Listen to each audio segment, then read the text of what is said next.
YouTube channel. Kembali lagi bersama aku Happy Pramandari. Gimana kabar kalian teman-teman? Semoga sehat selalu ya. Semoga semangat belajarnya itu terus bertambah setiap harinya. Oke teman-teman, sebelum kita ke inti videonya, sebelumnya aku ingin menyampaikan informasi terbaru dari Kemenpan IRB. Nah, di sini ada 2 poin yang akan aku sampaikan. Yang pertama, di sini passing grade dari TKP itu naik menjadi 166 teman-teman. Kemudian yang kedua, materi bahasa Indonesia itu masih tetap ada di TWK. Jadi kemarin sempat dibilang kalau bahasa Indonesia itu sudah nggak ada di kisi-kisi. Ternyata kemarin di live streamingnya Kemenpan IRB resmi mengumumkan bahwa bahasa Indonesia itu masih ada di TWK. Nah, sebelumnya aku sudah sempat membuat video yang membahas soal-soal tentang bahasa Indonesia. Nah, buat teman-teman yang belum sempat nonton, silahkan ditonton videonya, nanti aku taruh linknya di description box. Oke, pada video kali ini sesuai dengan judulnya, aku akan menjelaskan tentang perbedaan sila kedua dan sila kelima. Jadi kemarin banyak banget teman-teman yang request dan banyak juga yang nanya bagaimana cara membedakan penerapan sila kedua dan sila kelima. Kemudian setelahnya aku akan kasih contoh soal masing-masing dari sila kedua dan sila kelima agar teman-teman bisa lebih paham.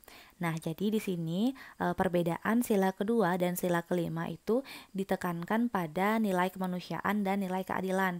Jadi di sila kedua yang lebih ditekankan itu adalah nilai kemanusiaan, sedangkan di sila kelima itu adalah nilai keadilan.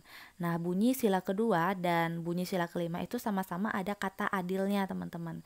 Tapi pada sila kedua ini yang ditekankan adalah nilai kemanusiaan. Nah, artinya seseorang itu harus adil terhadap harkat dan martabat manusia. Nah, jika dikritisi kembali, maka dapat disimpulkan bahwa nilai yang terkandung pada butir-butir sila kedua ini itu memandang manusia sebagai makhluk perseorangan yang pada dirinya melekat harkat dan martabat yang harus dihargai dan dijunjung tinggi. Kayak gitu, teman-teman. Kemudian pada sila kelima, nilai keadilan yang dimaksud itu lebih diarahkan sebagai nilai hidup dalam bermasyarakat. Sikap adil ditujukan bagi kelompok masyarakat dalam kehidupan sosial yang dijalani bersama-sama. Kemudian aku akan jelaskan di sini contoh dari penerapan sila kedua, teman-teman. Yaitu yang pertama, mengakui persamaan derajat, persamaan hak dan kewajiban antara sesama manusia. Kemudian menghindari dan menolak adanya bullying di sekolah maupun di media sosial. Kemudian yang kedua, saling mencintai sesama manusia. Yang ketiga, mengembangkan sikap tenggang rasa, misalnya dengan menolong teman, tetangga, atau orang lain yang sedang terkena musibah dengan ikhlas.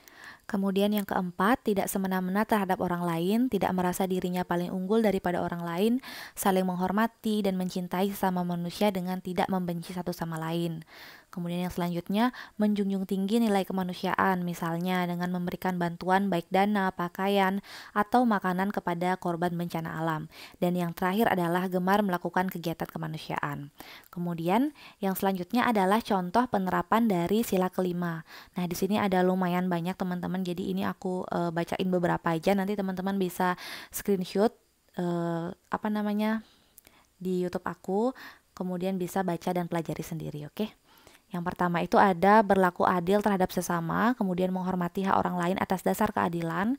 Kemudian yang ketiga, suka bekerja keras, tidak berperilaku boros, tidak bergaya hidup mewah, suka berhemat, tidak melanggar peraturan yang berkaitan dengan kepentingan umum, tidak menyalahgunakan fasilitas umum untuk kepentingan pribadi, tidak merusak fasilitas umum, tidak malas dalam bekerja, menghargai hasil karya orang lain, tidak menggunakan mobil pribadi untuk kebut-kebutan di jalan raya, kemudian tidak merusak lingkungan yang dapat membahayakan masyarakat, melakukan kegiatan yang bermanfaat untuk kepentingan bersama, gotong royong membangun jalan, dan lain sebagainya. Oke, untuk contoh-contoh yang lain teman-teman nanti bisa baca sendiri ya, biar aku juga nggak kepanjangan bacain ini. Nah, untuk selanjutnya sebelum kita masuk ke contoh soalnya, aku mau ngasih informasi penting nih untuk teman-teman. Bagi teman-teman yang sedang mencari tempat bimbel online dalam rangka mempersiapkan tes SKD, ini aku ada rekomendasi untuk teman-teman semua. Jadi di sini ada Sahabat CPNS. Nah, aku rekomendasiin banget teman-teman ikut Sahabat CPNS. Kenapa? Karena di sini mereka mempunyai beberapa fitur unggulan yang pastinya bisa membantu teman-teman untuk memantapkan persiapan teman-teman dalam mengikuti tes SKD. Jadi teman-teman di Sahabat CPNS ini memiliki beberapa fitur unggulan tambahan, yaitu yang pertama ada soal dan pembahasannya langsung, kemudian ada juga materinya lengkap dari TWK, TIU, dan TKP, kemudian ada latihan soalnya, kemudian evaluasi hasil latihannya, kemudian di sini ada tryout gratis teman-teman. Jadi bagi teman-teman yang mau trial dulu sebelum membeli bisa, agar mengetahui bagus nggak sih beneran sahabat CPNS ini, jadi bisa ikut yang gratis dulu. Kemudian ada tryout premium dan tryout platinum. Oke teman-teman, jadi untuk harga paket SKD Mastery yang premium itu harganya 123.000. Nah, biar dapat diskon atau potongan harga lagi, teman-teman bisa pakai kode voucher aku yaitu Happy Pramandari. Nah, di sini teman-teman bisa mendapatkan fasilitas sebagai berikut, bisa teman-teman baca sendiri. Kemudian untuk yang Mastery Platinum harganya itu 323.000. Biar dapat diskon lagi, biar lebih murah lagi, teman-teman bisa pakai kode voucher aku ya, yaitu Happy Pramandari. Berikut adalah fasilitas yang bisa teman-teman dapatkan.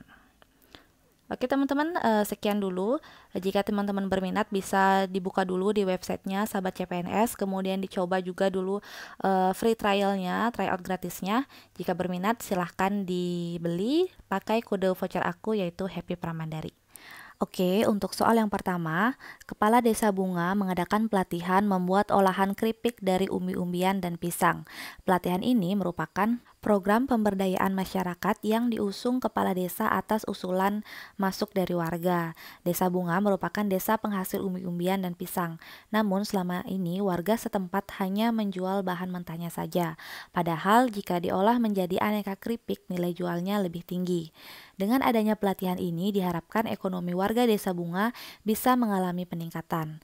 Nah, upaya yang dilakukan oleh Kepala Desa Bunga merupakan pengamalan Pancasila ke A pertama, B kedua, C ketiga, D keempat, atau E kelima. Oke teman-teman yang masih mau berpikir dulu bisa di-pause dulu videonya, jika sudah kita lanjut ke pembahasan. Oke teman-teman, jadi di sini jawaban yang paling tepat adalah bagian E, yaitu sila kelima. Nah, di sini memberikan pelatihan merupakan salah satu sikap suka memberi pertolongan kepada orang lain agar dapat berdiri sendiri. Nah, melalui pelatihan ini, Kepala Desa Bunga itu bermaksud untuk memberdayakan masyarakat sekitar agar dapat memaksimalkan potensi yang desa mereka miliki seperti umbi-umbian dan pisang agar dapat menghasilkan nilai jual yang lebih tinggi.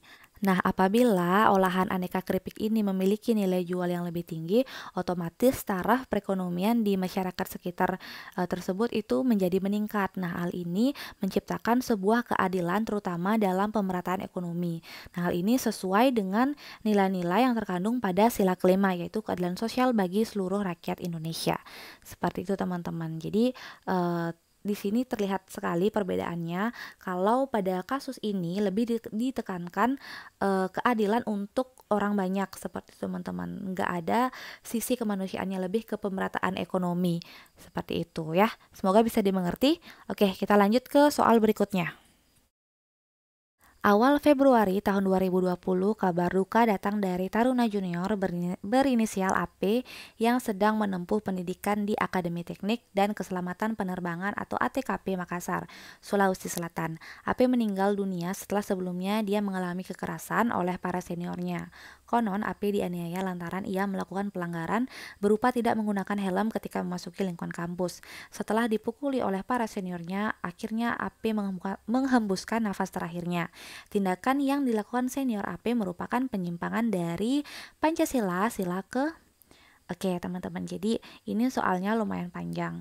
Jadi triknya di sini teman-teman harus bisa scanning teman-teman. Kira-kira di sini inti kasusnya ini tentang apa sih kayak gitu. Jadi karena ini kita latihan, jadi aku bacain tadi dari awal ya. Tapi nanti teman-teman pada saat menjawab tesnya usahakan jangan baca semua kayak gitu teman-teman. Tapi di scanning cari inti dari kasus ini apa. Kalau sekilas aku baca tadi, aku nangkapnya di sini itu tentang kekerasan kayak gitu. Oke, teman-teman silakan difikirkan jawabannya apa. Jika sudah ketemu, kita lanjut ke pembahasan.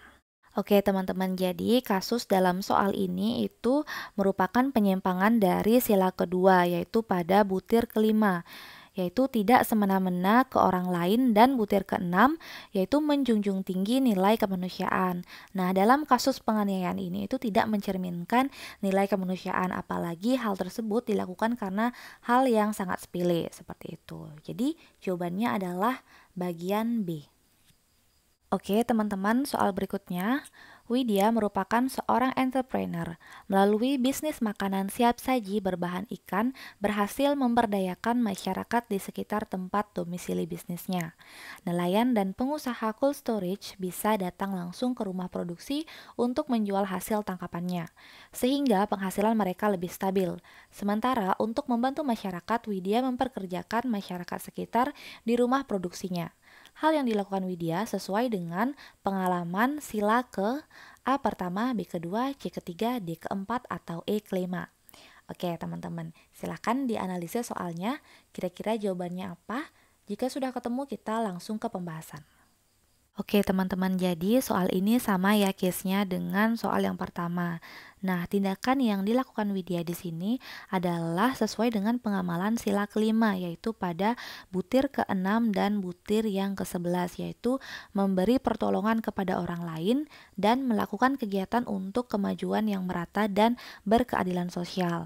Nah, secara tidak langsung tindakan Widya di sini itu membuka peluang kerja bagi masyarakat sekitar agar lebih produktif dan membantu perekonomian masyarakat sekitar. Jadi di sini menciptakan keadilan dalam pemerataan ekonomi seperti itu teman-teman. Jadi Widya di sini nggak sukses sendiri gitu dalam bisnisnya, tapi dia juga merangkul masyarakat sekitar agar bisa sukses dan berdiri bersama-sama seperti itu. Jadi jawabannya adalah bagian E. Oke teman-teman, lanjut soal berikutnya. Kasus perundungan atau bullying masih marak terjadi di dunia pendidikan di Indonesia. Kasus terakhir yang mencuat, seorang siswa kelas 7 sekolah menengah pertama atau SMP Negeri 16 Kota Malang, Jawa Timur diduga menjadi korban bullying oleh teman-temannya di sekolah. Akibat tindakan teman-temannya, jari tengah MS harus diamputasi. Hal ini mencerminkan tidak diterapkannya nilai-nilai Pancasila, sila ke A pertama, B kedua, C ketiga, D keempat, atau E kelima. Oke teman-teman, jadi di sini kasusnya adalah kasus bullying gitu dan kekerasan. Silahkan dianalisis kira-kira jawabannya apa. Jika sudah ketemu, kita lanjut ke pembahasan. Oke teman-teman, jadi tindakan pada kasus ini menyimpang pada sila kedua pada butir kelima, yaitu tidak semena-mena kepada orang lain. Nah, kasus bullying di sini itu berujung pada penganiayaan yang merupakan tindakan semena-mena kepada orang lain. Hal ini tentu sangat mengkhawatirkan ya bagi generasi muda calon penerus bangsa jika dari bangku sekolah saja itu sudah melakukan tindakan tidak terpuji seperti ini, seperti itu. Nah, hal ini mencerminkan bahwa anak-anak tersebut atau pelaku bullying tersebut tidak menerapkan nilai-nilai pada sila kedua, yaitu kemanusiaan yang adil dan beradab. Seperti itu teman-teman. Baik, mungkin ini soal yang terakhir ya teman-teman. Semoga bisa membantu teman-teman dalam memahami perbedaan antara sila kedua dan sila kelima dalam penerapannya di kehidupan sehari-hari. Oke teman-teman, sekian dulu video dari aku, semoga bermanfaat.